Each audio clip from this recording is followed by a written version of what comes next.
শুয়ে শুয়ে মোবাইলটা না ঘেঁটে যাও না, বাজারটা করে নিয়ে এসো না। হ্যাঁ রে বাবা, যাচ্ছি যাচ্ছি। যাচ্ছি যাচ্ছি কেন? সকাল 10টা বাজলো, আর কখন বাজার যাবে শুনি? আবার একটা না বাজতে বাজতেই তো খেতে চাইবে। আরে বাবা যাচ্ছি, ঠিক এনে দেবো। তুমি অত বক বক করো না তো। এই শোনো, ওই বেলা 12টার সময় গিয়ে পচা পচা সবজি আর পচা পচা মাছ আনলে না, সব টান মেরে ছুঁড়ে ফেলে দেবো। আজকে আমি উপোস করিয়ে রেখে দেবো দরকার হলে। সত্যি ভাগ্য করে একটা বউ পেয়েছিলাম বাবা। কেন যে মুহূর্তে বিয়েটা করতে গেছিলাম কে জানে।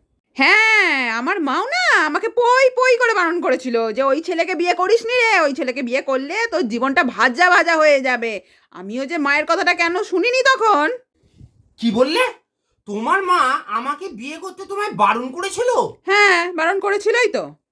হে ভগবান, আমাকে তুমি ক্ষমা করে দাও। মানুষটা আমার এত ভালো চাইতো, আর আমি তার সম্পর্কে এত খারাপ কথা ভাবতাম।